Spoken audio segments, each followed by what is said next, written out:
Bonjour à tous, 100 mégabits, 300, 1 gigabit par seconde. Vous rêvez de connexion mobile aussi puissante et rapide que les connexions fixes? Eh bien réjouissez-vous, une révolution est en cours grâce aux évolutions de la 4G et bien sûr grâce à la 5G qui arrive. On en parle aujourd'hui, François, au siège de SFR où nous nous trouvons. C'est ça, salut Jérôme, nous sommes au campus SFR et je vous présente tout de suite nos invités. À ma droite, Michel Paulin, le directeur général de SFR. Bonjour. Bonjour Michel. Nous avons aussi à notre côté Olivier Terme, qui est directeur marketing Sony Mobile. On va beaucoup parler mobile, réseau et infrastructure pendant cette demi-heure. Bonjour. Nous avons aussi Carl Song, le directeur général de Huawei France. Bonjour. Carl. Bonjour. Et enfin Alain Lussardi, vous représentez la société Intent Technologies. Bonjour. Vous êtes une jeune entreprise qui travaille en fait dans les Smart Cities et vous verrez que la connectivité 5G va apporter plein de choses dans les objets connectés et les Smart Cities. Et on va commencer avec Michel Paulin qui nous accueille. Vous nous accueillez ici chez vous, merci. Vous êtes les bienvenus. Tout d'abord. Alors Michel Paulin, on attend d'un opérateur quand on parle de 4G, de 5G, deux choses en fait. Du haut débit, du débit de plus en plus puissant et puis une couverture de plus en plus satisfaisante. Où en êtes-vous aujourd'hui ? Écoutez, nous étions très heureux d'annoncer aujourd'hui le fait que nous avons atteint 88% de la couverture de la population en 4G. Et donc c'est 22 points de plus que ce que nous avons fait en un an. Vous le savez certainement, SFR aujourd'hui est l'opérateur qui déploie le plus de sites depuis 6 trimestres consécutifs de 4G. Et nous avons l'ambition de continuer à déployer massivement. Mais comme vous l'avez dit, la couverture est un objectif. Nous avons l'ambition, avant fin 2017, de dépasser 90%. Et nous avons l'ambition d'atteindre 99% de la population en 4G. Donc en moins de 6 ans, 99% de la population sera aujourd'hui déployée en 4G par SFR. Mais au-delà de cette couverture, nous voulons donner de la capacité, du débit, de faire en sorte que les usages soient les plus fluides possibles. Et donc c'est pour ça que nous déployons massivement une technologie, et on parlera certainement de technologie. On va parler beaucoup de technologie voilà, en effet. Qui s'appelle la 4G plus 300 mégabits par seconde, dans lequel nous avons aujourd'hui l'ambition de pouvoir offrir des débits qui vont jusqu'à 300 mégabits aujourd'hui, 500 mégabits dès l'année prochaine et 1 gigabit avant la fin 2019. Donc vous voyez, nous sommes déjà couverts 22 villes, dont l'agglomération parisienne, il y a quelques jours. Et l'ambition, c'est de pouvoir couvrir 32 agglomérations dans l'ensemble des villes à cette technologie. Alors quand on dit jusqu'à 300 mégabits, c'est théorique, hein, Michel, c'est-à-dire qu'il faut être collé à l'antenne et être seul à télécharger. On va dire que ce sont des débits maximum théoriques que la plupart du temps on n'a pas, mais ça prouve en tout cas que le réseau s'upgrade et devient de plus en plus rapide et performant. Tout à fait, ce sont des débits théoriques, mais en même temps, c'est quand même aussi très pratique. Ça veut dire que plus vous avez un gros tuyau, oui, plus vous avez aujourd'hui un réseau qui a les capacités. Nous sommes le premier opérateur en nombre de sites et aussi surtout en nombre d'antennes déployées. Vous avez des gros tuyaux, ça fait en sorte que même si vous n'êtes pas collé à l'antenne et si vous n'êtes pas tout seul, si vous êtes nombreux éloignés, vous avez la capacité de pouvoir avoir un surf avec le meilleur débit. Alors on voit que vous investissez énormément pour avoir un réseau qui rattrape un peu son retard par rapport aux autres. Votre objectif, c'est d'avoir le meilleur réseau de France et de passer devant Orange par exemple ? Alors, d'abord, notre retard a été rattrapé. Je crois que là, 88% prouve aujourd'hui. Orange a annoncé, je crois, 90%. Nous sommes à 88%. Bouygues est à 98% et Free est très largement derrière. En revanche, en termes de nombre d'antennes, c'est-à-dire la capacité aujourd'hui fréquentielle que nous pouvons donner à notre réseau, nous sommes numéro 1. Donc on ne parle plus de retard aujourd'hui. Nous avons rattrapé notre retard. Mais les technologies que nous déployons avec nos partenaires nous permettent aujourd'hui de dire que nous avons l'ambition d'être effectivement à la pointe en termes de débit et d'offrir le mieux, et en plus de préparer dès à présent l'arrivée des nouvelles technologies comme la 5G. Donc voilà, votre challenge, c'est de dépasser le meilleur opérateur de France aujourd'hui ? Bien sûr, c'est notre challenge, mais c'est aussi plus que notre ambition. C'est une détermination très très forte. Nous y mettons les moyens humains, techniques, financiers. On a investi 2,3 milliards d'euros l'année dernière dans notre réseau et nous continuerons à investir dans les prochaines années. Nous l'avons annoncé, 2 milliards d'euros, que ce soit d'ailleurs dans les technologies fixes, mais on y reviendra, ou mobiles. Parfait. Alors la partie réseau, c'est évidemment fondamental, puis il y a la partie utilisateur, la partie terminaux. Encore faut-il qu'on ait des smartphones, mais pas que les smartphones d'ailleurs, on va en parler de tous les appareils qui vont utiliser ces réseaux, qui soient compatibles. Olivier Terme, vous représentez la société Sony Mobile, et vous êtes parmi les premiers, je crois, à proposer un smartphone qui monte le plus haut possible en matière de 4G.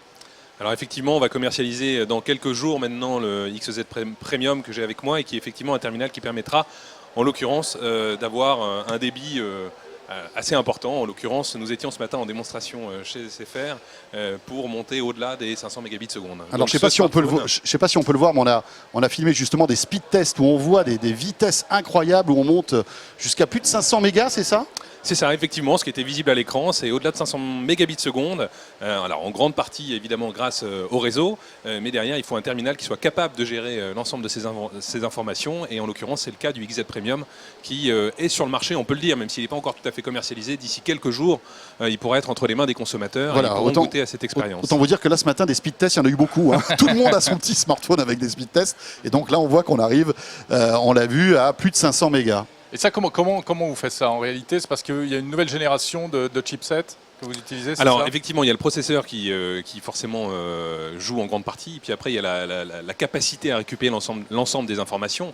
Ce qui veut dire qu'il faut avoir plusieurs antennes sur le smartphone capables de gérer l'ensemble des informations qui vont être transmises par le réseau. Donc c'est le cas du XZ Premium. Donc c'est la combinaison de ce processeur, de ce chipset, et également le fait d'avoir la partie antenne capable de réceptionner encore une fois l'ensemble de ces informations. Michel Paulin, ça veut dire que derrière, il faut que le réseau suive. Tout à fait. Donc il faut des gros tuyaux, il faut rajouter des antennes, des fréquences. Tout à fait. C'est ça ? Ce que vous avez indiqué, nous le faisons du côté réseau. C'est-à-dire que pour pouvoir donner plus de capacité, en fin de compte, nous mettons plus d'antennes sur chacun de nos sites.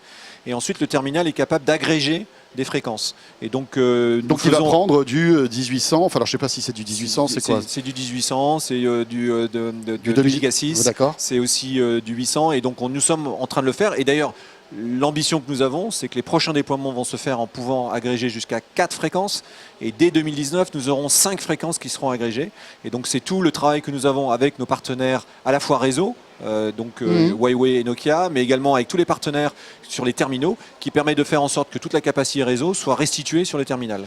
Alors pour l'instant, il n'y a que votre smartphone en France qui est compatible avec ces débits de 500 mégas, hein, c'est ça? Alors, je ne parlerai pas de la concurrence dans sa globalité, puisque je n'ai malheureusement pas toutes les informations. Ce que je peux vous dire en tout cas, c'est que le chipset, le processeur que l'on met dans notre smartphone aujourd'hui, sera donc, en tout cas Sony sera la première marque à lancer. C'est le Snapdragon 835, qui est la dernière génération, qui est dans le Galaxy S8 sur certains modèles, je crois. Alors voilà, peut-être qu'avec une mise à jour, c'est ça. C'est-à-dire qu'il peut, mais il peut pas tout à fait, hein, le Galaxy S8, si j'ai bien compris. En fait, il faut qu'il y ait une mise à jour, des mises à jour firmware qui pourraient peut-être faire monter les débits comme ça.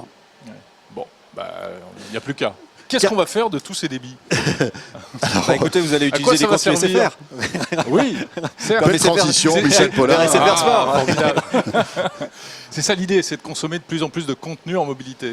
Moi, je pense qu'aujourd'hui, on a deux vraiment drivers fondamentaux qui font que nous voulons investir dans notre réseau. Le premier, c'est de faire en sorte que les utilisateurs, les clients, puissent utiliser quel que soit le réseau, et de manière sans couture. C'est pour ça qu'au-delà du fait que nous ayons déployé autant de capacités réseau, c'est que nous avons lancé la voix sur LTE, la voix sur Wi-Fi. Alors justement, on allait y venir, mais puisque vous y allez... Parce qu'on pense qu'aujourd'hui, c'est important que la voix sur LTE, qu'est-ce que c'est? La voix sur LTE, c'est le fait qu'aujourd'hui, vous avez la 4G, mais qui est principalement un canal qui est utilisé pour faire du surf de la data, de la donnée.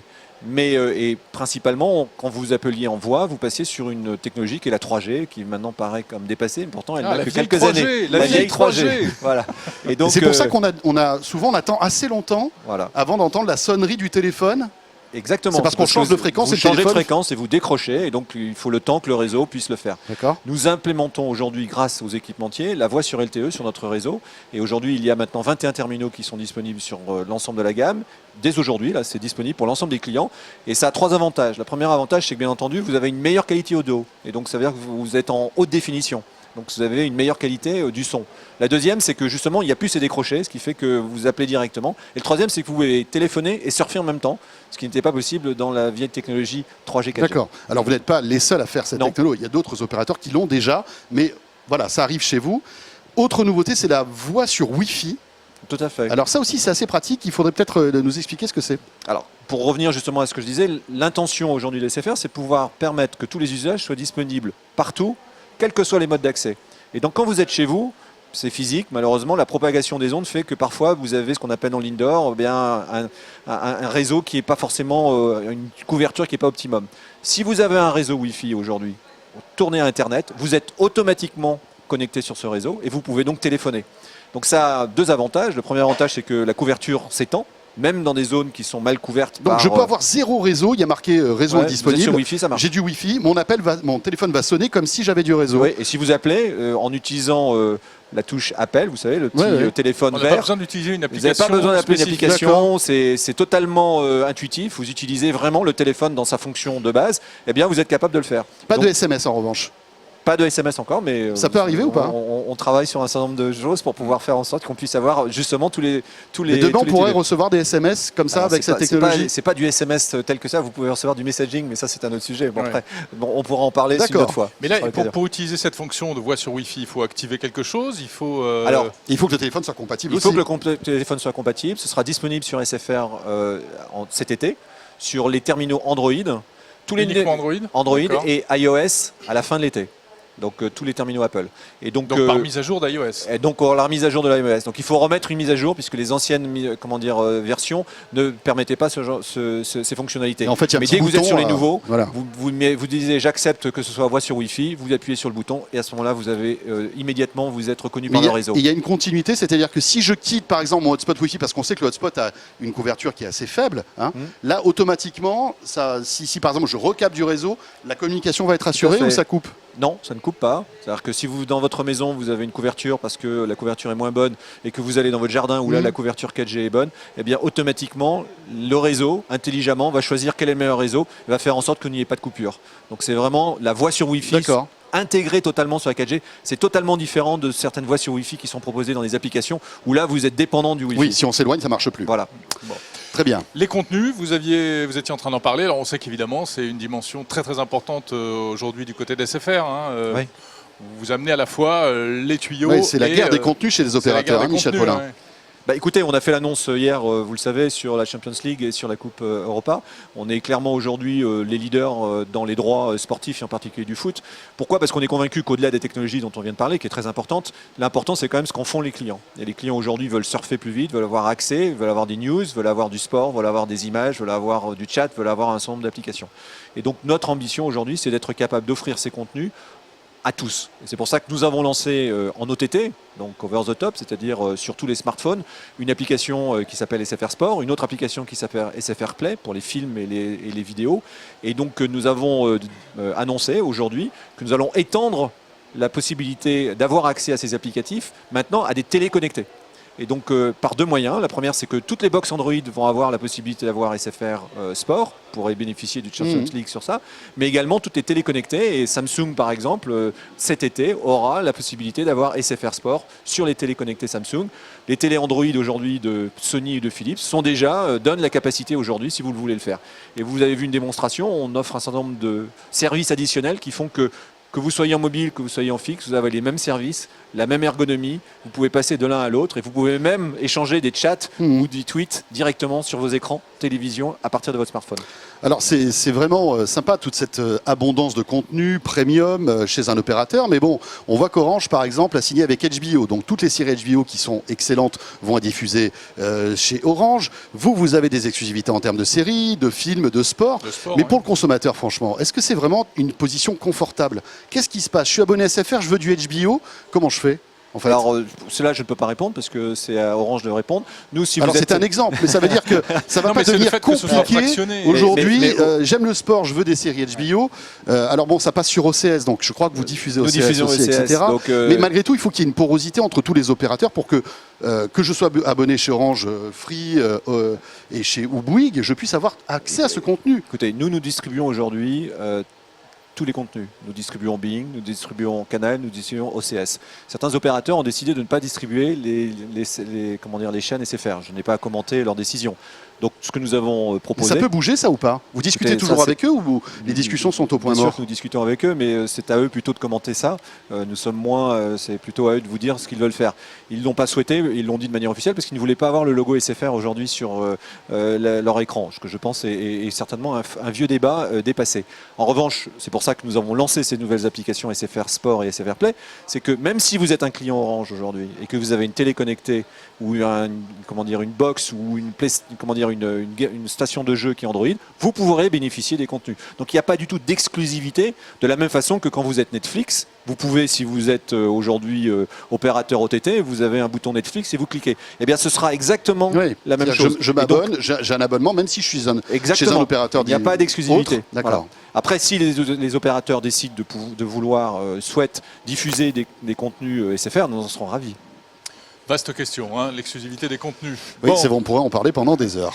Alors, voilà pour la 4G, les évolutions de la 4G, plus, etc. Derrière tout ça, évidemment, vous le savez qu'elle se profile, la fameuse 5G. Oui, il y a des logos 5G qui traînent ici. Il y a des logos 5G partout, il y a des expérimentations juste derrière nous, là, l'espèce de pylône que vous apercevez derrière moi. C'est une antenne. C'est une antenne 5G, oui, mesdames et messieurs. Ça t'a un peu décoiffé tout à l'heure quand tu étais prêt, hein. Je ne sais pas ce qui s'est passé. J'ai senti un petit peu j'ai bronzé là tout d'un coup. Non, mais parce qu'en fait, c'est moins puissant que certaines autres antennes, je crois. Mais on va poser la question à notre spécialiste 5G, Carlson. Bonjour. Oui, bonjour. Vous êtes le directeur donc général France de Huawei. Où est-ce qu'on en est en matière de 5G? On voit qu'il y a des expérimentations qui commencent à arriver, mais c'est encore de l'expérimentation, on est d'accord? Oui, c'est vrai. Le 5G, c'est un sujet très important pour la société dans les années à venir. Toutes les industries sont en train de mobiliser pour faire la compétition très sévère sur ce domaine. Huawei, c'est l'un des joueurs majeurs sur cette nouvelle technologie parce que Huawei, c'est une société ingénierie et technique. L'année dernière, on a utilisé à peu près 11 milliards de dollars, à peu près représente 15% du chiffre d'affaires pour la recherche, y compris en France. On a 16 R&D. En France, on a 4 R&D. Un des plus grands de R&D, c'est mathématiques. C'est des centres de recherche et développement. Mathématiques. Et vous êtes un peu partout en France, je crois qu'il y en a même à Sophia Antipolis. Oui, Sophia Antipolis, c'est le 4e R&D pour le traitement de images sur le smartphone. On travaille avec les gars, mais quand le signal est capté, il faut bien traiter avec une meilleure image. Pour le centre mathématique, pour l'instant, il y a à peu près 100 mathématiciens françaises. Ils ont travaillé avec le parrainage de Cédric Villani pour nous donner beaucoup de support et aider. Donc la France est active dans la création de la 5G. Et oui, Cédric Villani trempe dans la 5G. Tiens, donc. Ça, alors. Il nous donnait beaucoup de support pour ce centre. Mais en quoi c'est révolutionnaire? Oui. Parce que bon, la 4G déjà apporte, on l'a vu avec SFR, des débits qui vont augmenter jusqu'à 1 gigabit dans 2 ans. Ouais. Mais ça va être quoi la 5G? En quoi ça va être un peu, comme on dit, disruptif? Oui, J'ai réussi à le sortir. Aujourd'hui, on a démontré avec SFR la première expérimentation sur le 5G jusqu'à une vitesse de 70 gigas. 70 gigas. Oui, ça c'est beaucoup plus que Mais rappelle-toi, on était à Tokyo il y a quelques semaines de cela et on avait vu justement des débits. Là, c'était cette conférence que vous avez faite à Tokyo, on avait la chance d'y être. On voyait des débits monstrueux. Là, on était à 20 gigabits seconde. Parce qu'on rappelle que Huawei fabrique des terminaux, bien entendu, mais également des infrastructures, des antennes, etc. Voilà, vous êtes des deux côtés. Vous êtes des deux côtés. On est sur le cloud, pipe et le device. Ce sont un portfolio assez riche, assez complet. Pas seulement la vitesse immense jusqu'à 70 gigas. Après, c'est un critère de nombre de connectivité. Pour l'instant, sur un réseau de 4G, 3G, 1 km autour de 1000 connexions. Sur le 5G, jusqu'à 1 million. Mais ce n'est pas seulement pour l'humain, c'est pour l'objet aussi, la connectivité d'objets. Et donc sur la même antenne, on pourra mettre plus l'objet connecté. De personnes ou aussi d'objets connectés. Humain ou l'objet. Ce qui n'est pas possible avec la 4G. C'est-à-dire que la 4G va saturer plus vite. C'est sûr. Ça, c'est la capacité différente. Il va falloir préparer l'échec alors, Michel Paulin, parce que ça va arriver cette histoire-là. Nous investissons. Nous sommes un gros investisseur. C'est à partir de quelle année que la 5G va arriver? Les standardisations sont en train de bouger très vite. Les offres commerciales, voilà. Les premiers terminaux, les premiers abonnements qui pourront proposer de la 5G, à votre avis, c'est à quel horizon? Ça dépend différent géographiquement. Chaque pays a ses propres la France n'est pas forcément le pays le plus en avance. Oui, le Japon, la Corée sont plus avancés. plutôt par rapport à leur première Géo 2018 à Corée. Comme ça, c'est le premier réseau commercial. Oui, mais ça sera un coup de communication, là, plutôt, non? Parce que qui aura des terminaux 5G en 2018? Enfin, ça sera des Oui, il Ça faut va être travailler dessus. compliqué, non? Pour l'instant, vous voyez, l'antenne, c'est Non, assez mais là, grand. là, je Alors, dis pour le l'antenne- grand public. Quand est-ce que ça va arriver vraiment pour le grand public? 2020, 2022? Michel, est-ce que Nous, vous avez avec nos partenaires, nous travaillons une aujourd'hui roadmap pour faire en sorte que nous déployions, comme on l'a dit, le 500 mégabits par seconde en 2018, le 1 giga sur la 4G en 2019, et tout aujourd'hui, à moins qu'il y ait des évolutions réglementaires ou des évolutions technologiques, pour avoir les premiers déploiements donc, qui soient faits en 2020. donc offre commerciale et terminaux 2020? Alors, ça paraît très très loin 2020, vous savez. Non, Mais en même finalement temps, c'est c'est dans Mais demain. en même hein. temps, c'est demain. C'est dans Et 2 ans donc, et demi, hein. j'ai envie de dire 2 ans que et nous travaillons en tout cas pour ce calendrier. D'accord.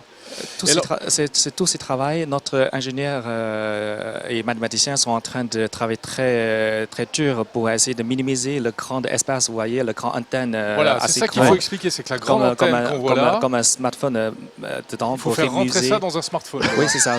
Il y a beaucoup La petite, d'algorithmes. voilà, la carrée, là, Ah ouais. il faut Oui, que ça, c'est ça. ça rentre dans le smartphone. Oui, c'est ça. Il y a beaucoup de choses à Il y a du boulot, hein, améliorer. Cédric Villani, là. Oui, c'est ça. Il faut Il quand est même très fort. faut quelques massues quand même pour forcer tout ça. Non, c'est des maths, François. Ah pardon, excuse-moi. C'est de la matière grise.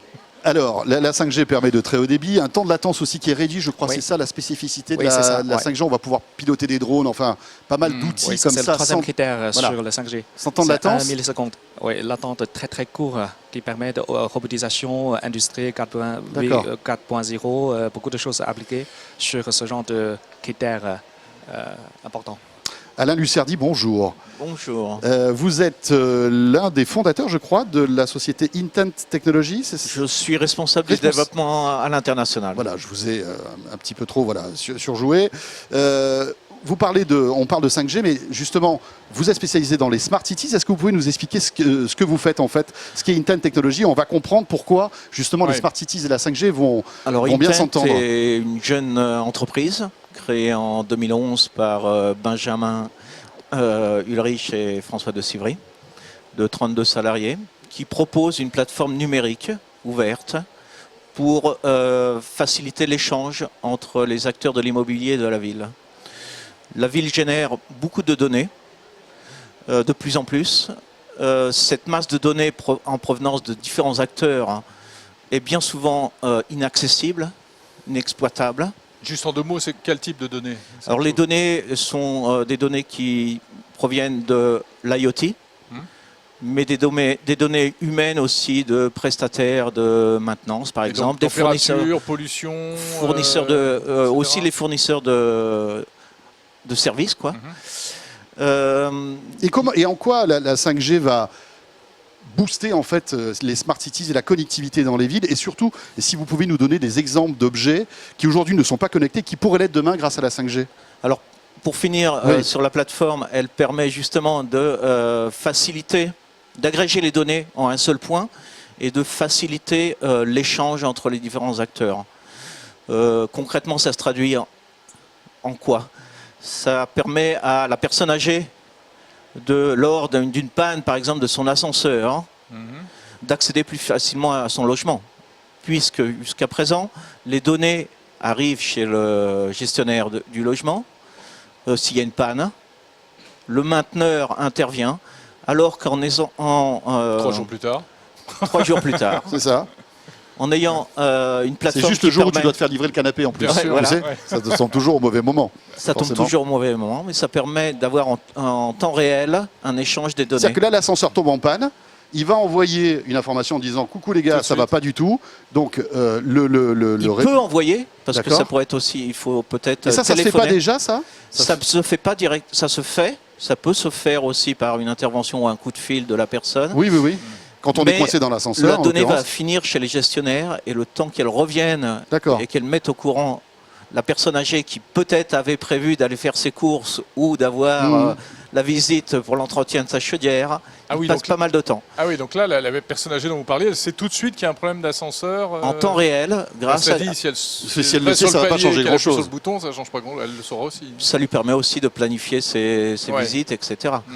Mais Ce qui serait bien, ce serait de détecter les pannes avant qu'elles surviennent. alors ça c'est une idée, voilà. Mais ça par arrive, hein, déjà, sur certaines choses. Ça arrive sur la VMC, quoi, par exemple. On arrive à détecter des pertes de pression et donc d'intervenir Avant la panne. avant la panne ou des détériorations du bâti ou des crises d'asthme dans les familles. Eh oui. C'est dingue ça. La connectivité est importante, certainement le 5G est bienvenu parce que ce sera vraiment un moteur de l'IoT. Ce sera une façon de mieux connecter le monde et de le connecter plus rapidement. Michel Paulin, ça va être presque un nouveau métier pour vous, non? Avec cette 5G, vous allez connecter des... Alors aujourd'hui, vous connectez les individus la plupart du temps, mais là, vous allez connecter des ascenseurs, des grues, enfin des choses comme ça. Il faut absolument que Vous serez vous... opérateur d'objets? Voilà, c'est ça, opérateur. Nous sommes déjà opérateurs d'objets, puisque nous avons dans notre activité SFR Business une activité justement d'IoT. Et nous avons Mais qui est importante aujourd'hui ou qui est non négligeable. Qui est Je veux non pas dire, négligeable. alors bien entendu, à l'échelle de SFR, ça reste encore une activité qui est modeste, mais qui est une activité extrêmement prometteuse. Et nous travaillons avec un certain nombre de grands du domaine justement des services qui aujourd'hui. On aperçoit, un vélo connecté. Voilà. Alors Voilà. il y avait un vélo connecté. Il y a un vélo connecté. Il y a les compteurs. Il y a la télémétrie. Mais tout sera connecté demain grâce à la 5G? J'ai envie de dire que beaucoup de choses seront connectées parce que d'abord nous sommes connectés et on voit bien qu'aujourd'hui il est nécessaire d'avoir des informations temps réel échangées pour être capable de faire en sorte qu'on puisse prédire, qu'on puisse corriger, qu'on puisse mesurer, qu'on puisse monitorer. Et donc des grands industriels aujourd'hui dans des sites industriels par exemple veulent avoir une capacité, même si des palettes par exemple, vous voyez les palettes ce sont des endroits où on stocke des choses, elles se déplacent, et d'avoir aujourd'hui des capacités de faire qu'on puisse tracer les palettes à travers tout le monde devient essentiel. Ouais. Et donc nous travaillons aujourd'hui, et nous avons une offre aujourd'hui à IoT qui permet de faire en sorte que tous ces objets soient repérables, tracés, et nous développons avec des industriels et avec des startups un certain nombre de solutions, parce qu'au-delà de la capacité de connectivité, il faut aussi après les logiciels qui permettent d'interpréter et de donner des services après à des professionnels ou à des particuliers. Carl Song, la voiture autonome ne pourra décoller que grâce à la 5G. En tout cas, se généraliser et devenir importante. Oui, parce que pour l'instant, le réseau de 4G avec la latente de jusqu'à 20 ou 30 millisecondes, c'est pas possible. trop long. Et jusqu'à le 5G, peut-être avec la vitesse de réseau, de réponse de réseau, ça peut être réalisable. En fait, pour l'instant, comme tout à l'heure, on a montré un vélo connecté. Pendant ces deux dernières années, en Chine, ce genre d'activités sont bien développées. C'est comme un Vélib, mais ils n'ont pas besoin de stationnement. Dans une application, vous localisez tous des vélos disponibles autour de vous. Et on peut vous les laisser réservez. n'importe où. Après scanner. Mais ça existe déjà pour les scooters à Paris. Oui, Il y a une c'est ça, startup qui fait ça avec des scooters. C'est très pratique. Comme ça, vous pouvez payer avec votre mobile application abandonnée SFR. Comme ça, vous pouvez directement sur les paiements. On pourra faire du vélo que si on est chez SFR ou ça marchera Bien sûr, avec tous les opérateurs. Je croyais que vous aviez acheté les droits des vélos aussi. Oui, c'est l'un des exemples. Bien sûr, il y a tous les autres exemples de l'objet connecté. On a déjà montré un petit stand là-bas pour la mesure de température, mesure de sol, de l'air. C'est un problème majeur pour la qualité. Il y a beaucoup d'activités, applications, on ne peut pas imaginer pour l'instant. C'est le même exemple quand on est sur la période de 3G. Il y a beaucoup d'applications. Pour l'instant, on est utilisé quotidiennement WeChat. Ça ne marche pas sur le 3G débit très faible. Mais il y aura beaucoup d'applications qui vont sortir comme le champignon. Est-ce que pour que ces applications fonctionnent, au niveau de l'infrastructure, qu'est-ce qui va se passer? Vous allez installer plus d'antennes, moins d'antennes, des antennes plus grandes, plus petites? Ça va être... Qu'est-ce qu'on va voir Voilà. dans nos villes? Et puis est-ce que ça va être plus compliqué de couvrir en 5G un territoire que la 4G? C'est vrai, parce que la couverture, c'est une chose de première importance pour la 5G. Oui. La fréquence le plus haut, la distance va être réduite. Ça, c'est une règle physique. Ouais. Mais la couverture, il faut d'abord plusieurs phases sur les zones denses, zones vraiment comme urbain, après petit à petit vers la zone blanche. C'est comme la pratique de 4G. Mais on dit qu'il y aura des petites antennes toutes petites sur des abribus, etc. Ça existe déjà pour la 4G, oui, ça, non? C'est pour la couverture indoor, c'est déjà existé. Qui sont disponibles aujourd'hui en 4G. Et qui permettent une couverture, mais vraiment Très fine. minimale, juste à de fait. quelques mètres ou quelques dizaines de mètres en Quelques fait. dizaines de mètres plutôt. Et vous avez aussi des solutions qui sont des solutions indoor. Indoor. Pour pouvoir faire en sorte que, D'accord. comme on l'a indiqué, Les ondes, quand elles sont dans les fréquences hautes, ont du mal à se propager dans les immeubles, surtout s'il y a beaucoup d'acier, et donc d'être capable d'avoir des solutions indoor. Alain Lussardi, donc, votre start-up, elle met en relation, utilise la connectivité des objets de toutes sortes. Mais pourquoi la 5G plutôt que d'autres réseaux comme les réseaux type Sigfox, LoRa, etc. Justement, on parlait de cette capacité de pénétrer en Indo. C'est bien souvent un problème, une des problématiques pour le déploiement des objets connectés. On prend l'ascenseur, il est dans une cage en béton. Ou des chaufferies. Par exemple, pour le suivi des chaufferies, du fonctionnement des chaufferies. C'est une limite, il y a encore des limites. Et l'autre point important auquel on s'est retrouvé à devoir affronter, c'est la capillarité de la couverture. Qui sera meilleure avec la 5G. Je pense qu'elle sera meilleure, certainement. Ce qui permettra si les opérateurs font bien leur travail. D'optimiser aussi la vitesse, le temps réel et les échanges. Et puis la bande passante est plus large aussi, vous pouvez faire passer plus d'informations. Plus d'informations. Pour l'instant, on se limite à des températures, à peu de choses, qui permettent beaucoup de choses, qui permettent par exemple aux chauffagistes de mieux équilibrer, de mieux faire son boulot, quoi. Et la 5G, vraiment, ce sera un changement très très fort, une accélération certainement pour ce qui est le monde de l'IoT, quoi.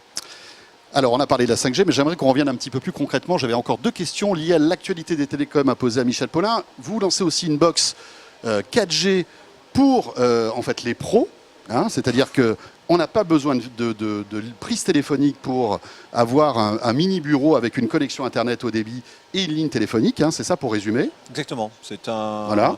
Dans un seul boîtier, vous avez la capacité d'avoir, pour 45 €, je donne le chiffre, donc c'est relativement modique, la possibilité d'avoir un bureau utilisant la couverture 4G pour avoir, comme tous les services d'un téléphone fixe, mais également une connectivité Internet.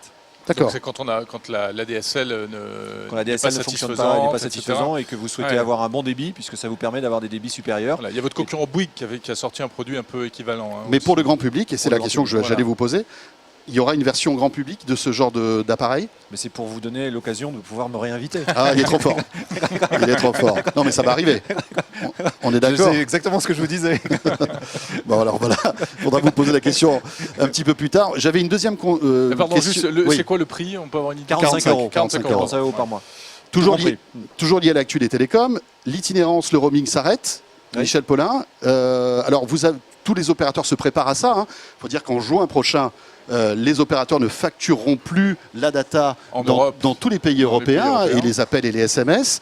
Tout le monde se prépare. Orange a communiqué sur le fait que tous ces abonnements, enfin tous ces clients qui avaient un abonnement, auraient la même consommation de data, de voix, de SMS, qu'ils soient en France ou en Europe. Vous allez communiquer quand sur justement l'uniformisation de vos abonnements et de la compatibilité avec le roaming? Alors on va communiquer dans les prochaines semaines, puisque c'est de toute façon une obligation réglementaire, donc on se verra. En revanche, sur les nouvelles offres, nous avons déjà fait un certain nombre d'annonces et on est en train de le généraliser à l'ensemble de notre parc. D'accord. Et là, ça sera avant, évidemment, l'échéance. Oui, bien sûr, nous serons conformes. Ouais. Parfait. Et la belle boîte dont on parlait à l'instant vient d'apparaître sur la table. C'est formidable, voilà. Vous avez vu. Et puis peut-être bientôt pour le grand public, mais Michel Paulin ne veut pas nous en parler. C'est comme ça. Pour que vous ayez l'occasion de me réinviter. Mais bien sûr, c'est vrai, c'est vrai. Merci en tout cas à vous 4 d'être venus ici. Et puis merci surtout à SFR de nous avoir accueillis ici au SFR Campus. Merci à Pierre Thiolin, Thomas Romiré et Jean-David Duhart qui s'occupent de la technique de ce live, qui n'est pas un live d'ailleurs. Non, en tout cas, merci de nous avoir suivis. C'était important de parler de l'avenir des télécoms parce que c'est véritablement nous qui parlons de techno à longueur de journée. Ouais. On va dire le poumon de tout ce qu'on fait. Merci en tout cas de nous suivre et on se retrouve très vite sur 01net TV. Salut à tous.